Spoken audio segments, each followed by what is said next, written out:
All right, Cyber Traders, welcome on back here this Friday, end of the week here, April 23rd, shortly after 2:30 p.m. Eastern time. Welcome on back here for our afternoon meeting. I know I'm good to go across the trading room. Hopefully I am across social media, Facebook Live and YouTube.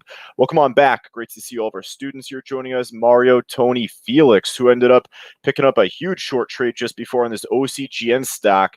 Probably a bunch of shout outs I need to give here just going into this meeting. But man, this OCGN has just been an absolute moneymaker.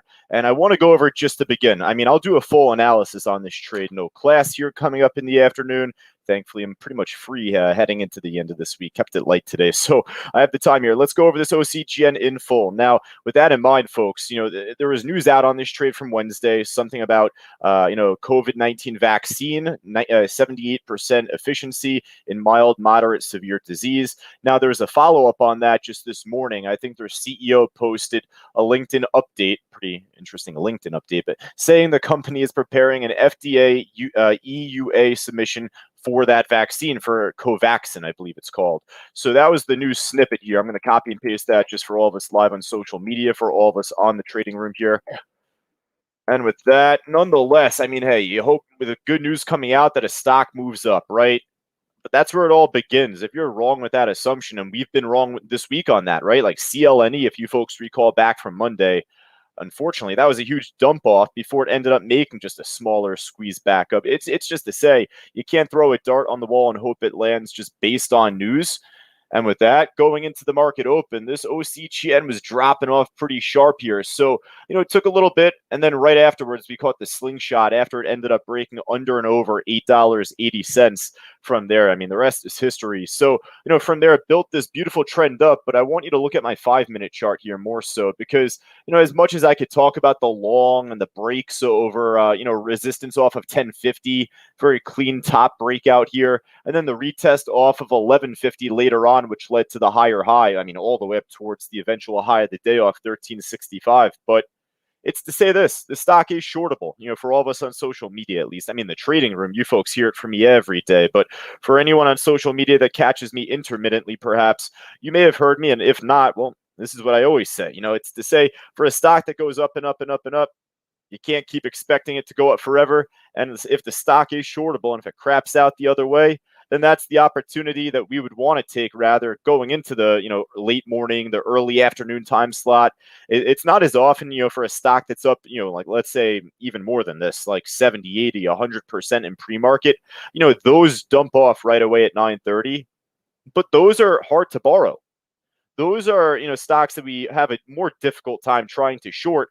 I harp on a stock like this so much because it's more easy to borrow than not. It's rarely hard to borrow or, HB from TradeStation. So nonetheless, it ended up building this beautiful trend. I mean, it was really beginning from yesterday when we were trading this and ended up holding this trend line as support, which led to, ultimately this slingshot. But off the top here, you could see it ended up beginning to break through it. And I ended up taking a couple of small losses as it squeezed up here. I ended up doing better than, worse on this trade, but it's not to say I was perfect. It came with losses. I was risking anywhere between 8 to 12 cents per trade on this stock. And sometimes I would take scratch trades. I probably have, like, for a Friday, I've done like probably 30, 35 trades already today. And that's a lot for me. It's just to say I wasn't perfect on this stock, but my best trades today were on this OCGN. I took 2 huge shorts right from 1322 most recently. And then I think 1370 was my first one that I ended up getting in initially on, or no, not 1270 had to have been. 1270 and then 1322 as it pushed up a little bit higher later on. Those were my 2 entries to where it ended up breaking down. I can't say I'm in right now. I wish I could say that. But, this stock ended up breaking down below 12. I actually got out on my trade right off the 1150, but this thing just kept going all the way down towards 11 here, and it wouldn't shock me to break down much lower. I had a pre-market level on this trade at $10.15. Let me roll back the stream here really fast. Yeah, 10.15, and that's not to say that was the pre-market top heading into the market open, the pre-market resistance. So, we'll check that out. Let me draw a line here pretty fast. That's probably right off the 10.50, but it even seems like 10.40-ish. Right over here, this top 10.50 holding extremely well going into the market open. It wouldn't shock me should this really begin to pull back further for that to become a major support. And then at the initial high of the day here, where it topped off from after the market opens, roughly around that 1030-ish, 1035, we'll call it. That should be a big support level. If it breaks any lower, 1015, which was a pre-market level I had in mind. Nonetheless, though, for the meantime, we'll easily put this on the top of our watch list. You'd normally think for a stock trading over 400 million shares at this point in the afternoon, for any stock, even if this does have a high float, which it does, you would like to think this stock would be really, really exhausted, right? But after breaking such big support here, ended up allowing for such a big drop off, a nice result afterwards on the way down. And it's to say, hey, this stock could probably squeeze back up another 50 cents later on. So if that's a stock that, we find a good opportunity on, we'll definitely put this back on our list. All right, I'd probably say the same. I haven't checked in on this one in just a little while, but the Mavis stock, this one was, just as good, I'd imagine. I ended up taking a short on this a bit later on. It was roughly off the 18 level when it popped and dropped from 18. Ended up pulling back down towards 17 or even underneath that going into 2 o'clock, right around like 1670. I think it bounced from roughly here. But ended up making a nice squeeze on the way up after the market opened up. Very similar move to OCGN, although they're not related. I don't believe they are, at least.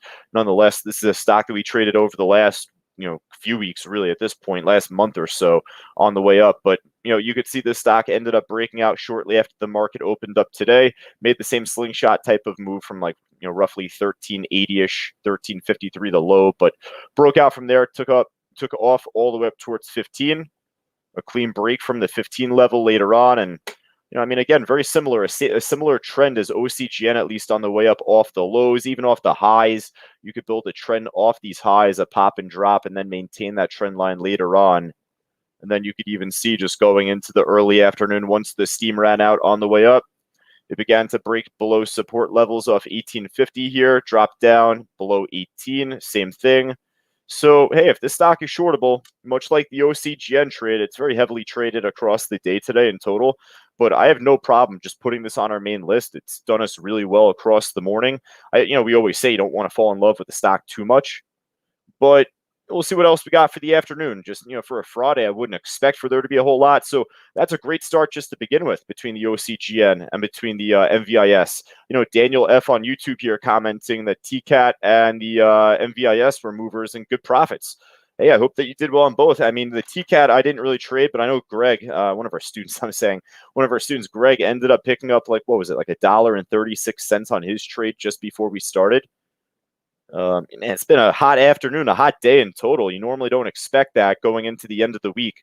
But man, TCAT, same thing, ended up making a huge pop after the open. We more focused on this after the breakout later on. One of our students, Kathleen, actually called it out off her trade. We turned over to it, and then it gave us a lot more. So from this point right now, I mean, it's just tough to anticipate this to make a clean pop. The stock has such a big spread, such a blank order book, so to say. So I would certainly just trust the whole number price levels more than anything, 32, 33, 34, etc. But aside from just saying that, which is pretty lackadaisical, it's just to really say, focus on where the volume's been filled, and you could even use the matrix volume bars to address that. 31, you could see a lot of volume has been filled there from earlier today, likely just from the consolidation here. Ooh, a lot more at 31 than at 30. So if this breaks down, I mean, 30 maybe could act as like the penultimate support, but I would say 31 seems to be a lot stronger just based on the consolidation, the volume that was holding from earlier today. So it's dropping off still. Look for 31 to be a support level coming up on this one. I'll put this one on our list given the recent afternoon move, but I'm not as much of a fan of it just given, how empty the order book is, and everything I just mentioned before. I want to check out the OCG, though. OCG and not OCGN. That's another one that we just talked about. But OCG in particular, without the N, this is very similar to the TCAT stock. They're in the same business, the NFT type of business there, the digital art and all of that. So between OCG, YVR, if you're not as comfortable to trade the TCAT, these are moving too. And these have tight spreads. These have more liquid order books. So I don't mind slipping these either on our list. I'll definitely space the OCGN and the OCG trade out. So, for anyone that has trader's dyslexia like myself and Fausto, and certainly me, I'm the first to admit I have it, I'll make sure I help us out. I space those two stocks out on our list. So I pretty much just gave a recap of what, like 4, 5, 6 stocks that were moving just going into this afternoon. And that's without talking about the top percent gainers still at this point, the SYPR. So let's go over this and we'll go from top to bottom now. But man, the SYPR, this was a hell of a trade going into the late morning, the early afternoon here, right? I mean, it really fell flat like after the open. It was a big dud, after 9:30. So, this one kind of took our attention early on. And for those that kind of just stepped away from this trade, you had every right or every good reason to.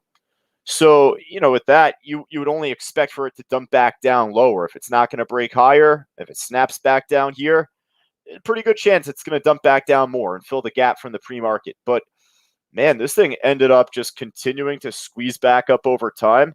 I think the float on this is relatively moderate, not too light. Let me just double check. Nah, actually, it is pretty light. All right, 10.83. We've seen lower, but I thought it was around the 30s.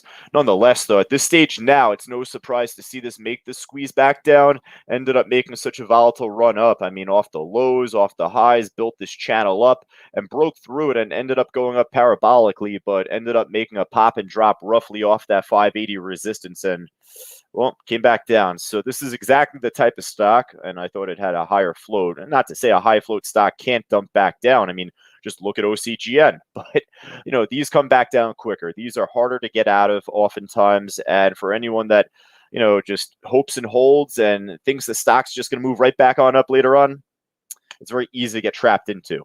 So certainly for right now, this SYPR, we're not going to, put on our list. It was a nice trade from earlier today, even off of 5. It broke out clean off 5, just, came back down just as fast. Let's see. I got a question on YouTube here. Perhaps just joined a minute or so late. What do you think of the OCGN trade right now? So we'll come back to that trade just as we finish up this meeting. I did start off with that trade, though, just to begin. That's been our moneymaker all day today, James. Like up and down, left and right, top to bottom. AGTI here. Eesh, not this one. I don't know what's going on here. Norman says OCGN is exhausted. You would think that it would be, right? I'll check in with it at the very end, but it was moving quite well going into this meeting. We were talking about the short, left so much money on the table there. Now, I'll tell you, folks, between you and me, if I don't put Rail on this watch list going into the afternoon, I think Fausto may fire me. No, I'm joking when I say that, but he was talking about this stock all from the market open today when we were doing the audio commentary early after the open. He was on this from top to bottom, and look at it now. It's at the highs of the day right now. How can we not put this stock on our list? So Rail will definitely make the cut at the top. 16K order on the ask off the 7 level. All right, so TCAT, Mavis, both on our list already. We'll check back in. We'll probably flip through it all by the end of it all. But BTX, another one. Oh my goodness, this one. It's been such a long day. You forget about a trade like this, and you would like to think it's hard to forget about a trade like this that ended up going up from like 12 all the way up to 19. But man, between everything else, it's just crazy. I mean, BTX, this one dumped back down at this point for the afternoon. We're not gonna trade this likely, but ended up making a continued move up from yesterday, from the day before that. It's been like an all-week play, but that's even further reason as to why I should say if it's going to go up and fail to break higher, the steam runs out. Look at the volume bars just on my chart. There's only one other way I'd imagine that stock going. So unless if you could short it, I'd probably pass on this stock right now. So I'd just skip over it. The Dolphin stock. Oh my goodness, another I think NFT play, right? If I'm not mistaken, Dolphin Entertainment alongside them. Hall of Fame. So Hall of Fame's getting the squeeze up too, up 9+%. Probably would have found this stock on the watch list or on the gainer side as we continue to go down. But yeah, I mean, again, I'll pair these up. The hell's going on here? Is it all like major NFT news? Dolphin, Hall of Fame, HOFV. I'll just put those on our main list. Oh man, I could tell this is already going to be like a huge watch list just because I see from Greg calling out PLBY, Craig's calling out XXII, Scott's calling out UXIN. Oh my goodness. All right, so let me just take a quick look. It looks like no news really regarding NFTs. Actually, looks like news. How about this? I guess this does explain it. Billionaire Mark Cuban, there you go, is betting big on NFTs, extends buy and hold strategy. So that might just be the reason generally as to why all of those stocks are getting the push up right now. That leads me to say it's not really specific on any one company or another. So I'd be really careful, should the volume kind of crap out if the steam runs out, as I've been saying.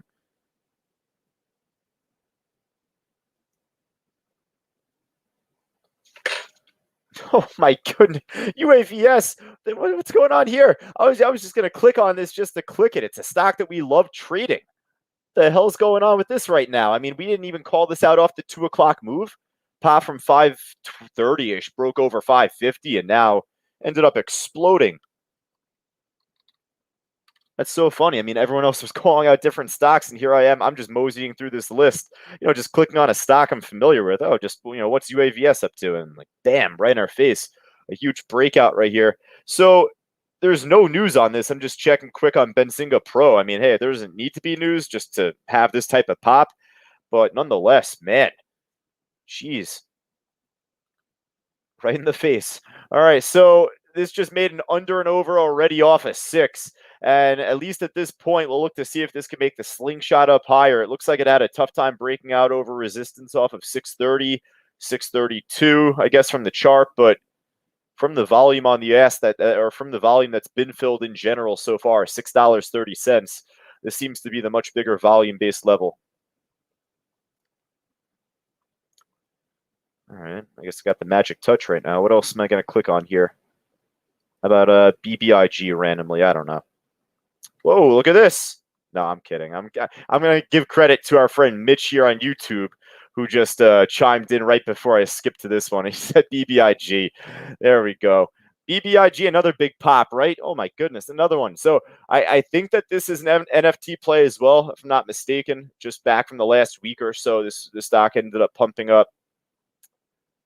I like this one. I like this one more than the others, just given the liquidity on the book.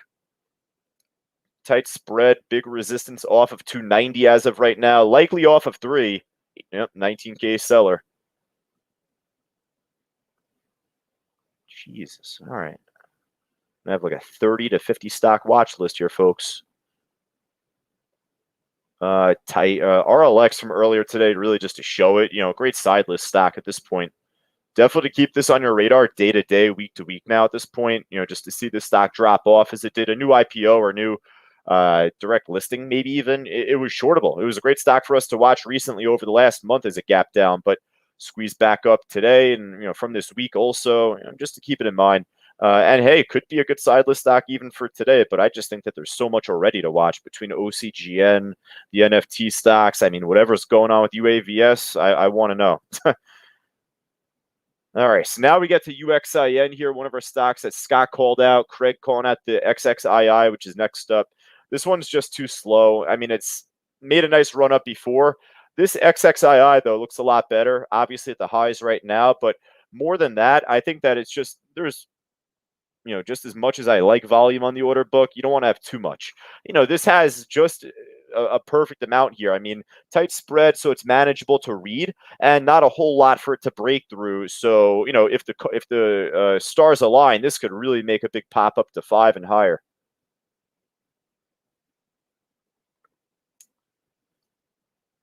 All right, got to catch my breath right now at this point, folks. We got 2, 4, 6, 8, 10, 11 stocks on our list.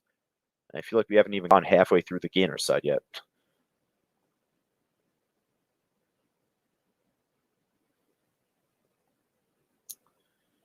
All right, so you know what? Let's hop over to the losers list right now. I want to see if I actually took my eyes off it for a little bit because it's been so slow, this stock that I'm in. I'm only in one trade right now. I had a really good day for a Friday, for a morning. And I started to give back some profits on the OCGN as I tried shorting it. Then I caught the home runs that I caught, and that really picked me up. I want to finish this meeting up too, so I could jump back to OCGN also. INO here just to go over quickly. I don't know what happened on this. I think they delivered like phase 3 news on one of their drugs, but it seemed like a good headline. Clearly not too happy from investors. Company is planning for a predominantly ex-US phase 3 trial of its COVID-19 vaccine candidate. That's all I got, but pretty flat right now. Ended up making a small dead cat bounce off 650 after the market opened up at least. EDAP. If you folks note, I got the Dow chart now showing on the 5-minute chart. I just think it's going to be easier, a little bit better for us to kind of check back day over day across the whole week. You could see even just across this week, the Dow ended up making a big spike down yesterday, this morning, but held support and squeezed right back on up, and it looks like it's approaching resistance off of the last 2 days from the afternoon and from yesterday morning. Hopping over to the losers list, though, or continuing, as I should say, the Ruby stock. It's at the lows. Shortable, which I like, but just again, same thing as I said before on the spread and the order book. We already have so much on our list, it's just not worth it. And really, wow, I mean, a whole bunch of stocks that are shortable, but just a few 100,000 shares traded, and that's it. I mean, like I could just skip over all of that, really. Market's up. I wouldn't expect for there to be a whole lot on the losers list. I always like to say that, but Intel down 5+%. I'm assuming that's earnings based, as I look up to my whiteboard calendar here that you folks can't see. But yeah, Intel earnings, and then Snapchat earnings, WWE earnings. I like to mention them here specifically off of WrestleMania season. They always make a big pop, or usually have historically. Not so much today, at least down 2%. All right, folks, that's all I got here across the gainers and losers list. Not to say that's all, because, well, we got a lot. But let me know if there's anything else that you would want me to look at. Any other stocks, up, down, left, right. The stock that I said I was going to get to here, the stock that I'm in, it's like dead. I'm in it on my other platform, so you can see it's not like this. But NKLA, I'm short from 1150. So, there's really not too much to write home about there. I got a stop set right at 1150 now, so it'll take me out break even. But myself and Ken, a couple of our traders live inside Cyber Group, were hopeful for the breakdown on this trade, and we got it. But as I always say, if it's not going to break any lower, there's only one other way the stock's going to go. So I'm not going to risk much on this trade, if it retests 1150. Just going to give you the last look on OCGN before we finish back up here. Look at it, pushing back up towards 12 at least. I might get one more short opportunity, perhaps. Maybe not. Maybe this will make the big breakout later on and fly up way higher. Who knows? I wouldn't expect for it to be honest. That's my prediction, but I could be wrong. I mean, this stock's trading almost 500 million shares, and although it does have a high float, that's just a lot. So I would only expect for this to begin to just consolidate more, or just exhaust out, or eventually pull back further. But we'll see. Do you think sell at 12? One of our members on YouTube, James, is asking. Well, we know that 12 is a major level. It was a huge level from the chart earlier.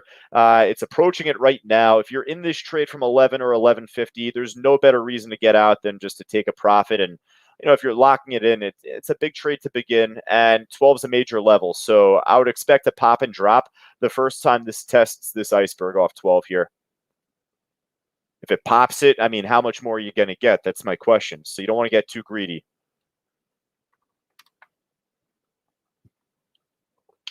There we go. RJF on YouTube got a 30-cent profit with us here. He was in from 1150.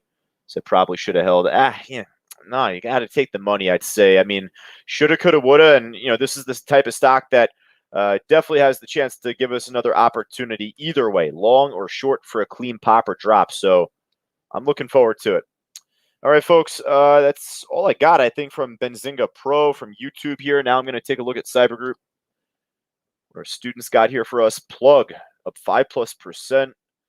Wow, this is running up really nicely here. I'm assuming the same to be said with Fuel Cell. Yeah. Interesting. All right. I don't like having too big of a list. That's why I say that reluctantly. That's all. But, I mean, great stocks, definitely at this point. If we have like 20 of these stocks otherwise that look like this, then I can't put them all on, right? RJF asking here on YouTube, skills moving back up. I might be making a small little squeeze back up, but I'm not too interested now at this point. Ended up making a nice pop from yesterday, or not from yesterday, from earlier today, and then the rebound back up. So it has the type of volatility to net you maybe like 20, 30 cents, I think, if given the chance at this point now. but I wouldn't expect for there to be a whole lot more. That OCGN just crashed back down temporarily. Neo, a little choppy. 41 is a good level. It's a good setup, good side list stock. You know, if you do really well on Neo day to day, then definitely keep it in mind. I'd say the same with X. All right, but I'll tell you, I think that we're good right now, folks. I mean, the market's squeezing up higher as we speak. I'm looking at both of my screens here between the Dow that you folks could see and the SPY. The SPY is breaking higher right now. All right, so you know what? I'm going to call it. In total, we got a big list. I'm not going to make the count right now. It's just too many. So, you know, don't try and watch these all. Try and pick maybe 2 or 3 from this list. 2 or 3 that you feel comfortable with, 2 or 3 that you feel that provide yourself the best chance to make money, and try and start with that. And then if nothing else works, then jump back to the live trading room here, see what else we're calling out, work together as a team, and try and capitalize with the time that we have left. All right, folks, for all of us on social media, Facebook Live and YouTube, I'm not going to say the same spiel to wrap it up. Enjoy the weekend. Enjoy the weekend, folks. We look forward to seeing everyone back here at least coming up on Monday. And then for all of us live inside the trading room, at least, I'll jump back on the mic in just about the next 15, 20 minutes. How about that? I'll take you going into the close. All right. Talk to you all soon. Take care.